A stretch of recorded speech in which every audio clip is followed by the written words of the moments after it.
আসসালামু আলাইকুম। ইসলামিক ভিলেজের প্রিয় শ্রোতাবৃন্দ, আশা করি সবাই ভালো আছেন। আমরা আজকের ভিডিওতে ঋণ পরিশোধে ইসলামের শিক্ষা নিয়ে আলোচনা করব। ধার কর্য এক প্রকার পুণ্যের কাজ। নবী মোহাম্মদ সাল্লাল্লাহু আলাইহি ওয়াসাল্লাম এবং তার সাহাবীদের যুগে এর প্রচলন ব্যাপক ছিল। তারা কর্য দিতে অত্যন্ত আনন্দ পেতেন। এ প্রকার লেনদেনে তাদের মাঝে কোনো প্রকার কলহ দেখা দিত না। লেনদেন ওয়াদা মতো পরিপূর্ণ হতো। দাতা গ্রহীতা উভয়ই কখনোই তালবাহানা করতেন না। তারা একমাত্র আল্লাহর উদ্দেশ্যে কর্জের লেনদেন করতেন। এ সম্পর্কে আল্লাহ তাআলা বলেন, এমন কেউ আছো কি যে আল্লাহকে উত্তম কর্জ দেবে, অতঃপর আল্লাহ তাআলা তা বহু গুণে বৃদ্ধি করে দেবেন, এবং আল্লাহ তাআলাই সংকুচিত ও প্রশস্ততা দান করে থাকেন, আর তারই দিকে তোমাদেরকে প্রত্যাবর্তন করা হবে। আল্লাহর বাণীতে স্পষ্ট বোঝা যাচ্ছে যে কর্জ দিলে একদিকে সওয়াব দ্বিগুণ হওয়ার আশা, অন্যদিকে টাকা পয়সাও বৃদ্ধি পাওয়ার আকাঙ্ক্ষা করা যায়। কর্জ আদায়ের ব্যাপারে আল্লাহ রাসূল সাল্লাল্লাহু আলাইহি ওয়াসাল্লামের আদর্শ হলো ওয়াদা মতো ঋণ পরিশোধ করা। যদি কারণবশত দেরি হয় তাহলে দাতার কাছে এসে কিছু সময় চেয়ে নিতে হবে। আবু হুরায়রা রাদিয়াল্লাহু তাআলা আনহু থেকে বর্ণিত, নবী সাল্লাল্লাহু আলাইহি ওয়াসাল্লাম বলেন, ধনীদের তালবাহানা জুলুম। সুতরাং ওয়াদা পালনে মজবুত থাকলে আল্লাহ তাআলাই সাহায্য করবেন। সহিহ বুখারীতে এরূপ একটি ঘটনা বর্ণিত আছে। উক্ত ঘটনাটি নিম্নে পেশ করা হচ্ছে। আবু হুরায়রা রাদিয়াল্লাহু তাআলা আনহু থেকে বর্ণিত যে আল্লাহ রাসূল সাল্লাল্লাহু আলাইহি ওয়াসাল্লাম বলেছেন, বনী ইসরায়েলের কোনো এক ব্যক্তি অপর এক ব্যক্তির নিকট 1000 দিনার ঋণ চাইল। তখন সেই ঋণদাতা বলল, কয়েকজন সাক্ষী আনো, আমি তাদেরকে সাক্ষী রাখব। সে বলল, সাক্ষী হিসেবে আল্লাহই যথেষ্ট।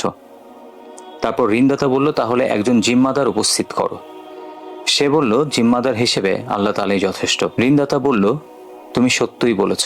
এরপর নির্ধারিত সময়ে পরিশোধের শর্তে তাকে 1000 দিনার দিয়ে দিল। তারপর ঋণ গ্রহীতা সামুদ্রিক সফর করলো এবং তার প্রয়োজন সমাধান করে সে যানবাহন খুঁজতে লাগলো, যাতে সে নির্ধারিত সময়ের ভেতর ঋণদাতার কাছে এসে পৌঁছাতে পারে। কিন্তু সে কোনো যানবাহন পেল না। তখন সে এক টুকরো কাঠ নিয়ে তা সমুদ্র তীরে এনে বলল, হে আল্লাহ, তুমি তো জানো আমি অমুকের নিকট 1000 দিনার ঋণ চাইলে সে আমার কাছেই জিম্মাদার চেয়েছিল।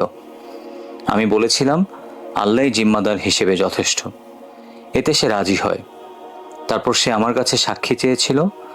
আমি বলেছিলাম সাক্ষী হিসেবে আল্লাহই যথেষ্ট। তাতেও সে রাজি হয়ে যায়। আমি তার ঋণ যথাসময়ে পরিশোধের উদ্দেশ্যে যানবাহনের জন্য যথাসাধ্য চেষ্টা করেছি, কিন্তু তা পাইনি। তাই আমি তোমার নিকট সোপর্দ করলাম। এই বলে সে কাষ্ঠখুঁটি সমুদ্রে নিক্ষেপ করল, আর কাঠের খুঁটি সমুদ্রে প্রবেশ করল। অতঃপর লোকটি ফিরে গেল এবং নিজের শহরে যাওয়ার জন্য যানবাহন খুঁজতে লাগলো। ওদিকে ঋণদাতা এই আশায় সমুদ্রের তীরে গেল যে হয়তোবা ঋণ গ্রহীতা কোনো নৌযানে করে তার মাল নিয়ে এসেছে।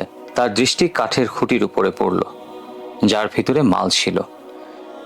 সে কাঠের খুঁটি তার পরিবারের জ্বালানির জন্য বাড়িতে নিয়ে গেল। যখন সে তা চিরল তখন সে মাল ও পত্রটি পেয়ে গেল। কিছুদিন পর ঋণ গ্রহীতা 1000 দিনার নিয়ে এসে হাজির হলো এবং বলল, আল্লাহর কসম, আমি আপনার মাল যথাসময়ে পৌঁছে দেওয়ার উদ্দেশ্যে সব সময় যানবাহনের খোঁজে ছিলাম, কিন্তু আমি যে নৌযানে এখন আসলাম তার আগে আর কোনো নৌযান আমি পাইনি।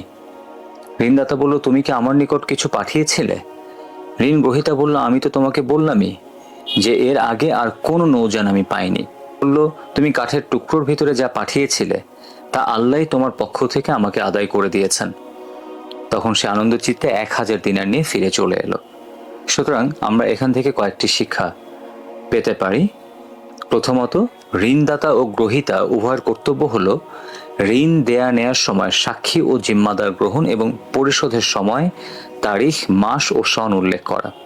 2, সময় মতো ঋণ পরিশোধের খাঁটি নিয়ত রাখলে আল্লাহর পক্ষ থেকে সাহায্য পাওয়ার আশা করা যায়। যেমন হাদিসে আছে, যে ব্যক্তি ঋণ পরিশোধের ইচ্ছা করবে আল্লাহ তাকে ঋণ পরিশোধের ব্যবস্থা করে দেবেন। আর যে অন্যের ঋণ পরিশোধের নিয়ত না করে ধ্বংস করার ধারণা পোষণ করে আল্লাহ তাআলা প্রতিশোধ হিসেবে তাকেও ধ্বংস করে দেবেন। 3, ঋণ পরিশোধ করায় দাতা ও গ্রহীতা উভয়ের মাঝে সম্পর্ক ও সওয়াব বৃদ্ধি পায়। আল্লাহ তাআলা আমাদেরকে ঋণ পরিশোধের এই শিক্ষা আমাদের বাস্তব জীবনে কাজে লাগাবার তৌফিক দান করুন।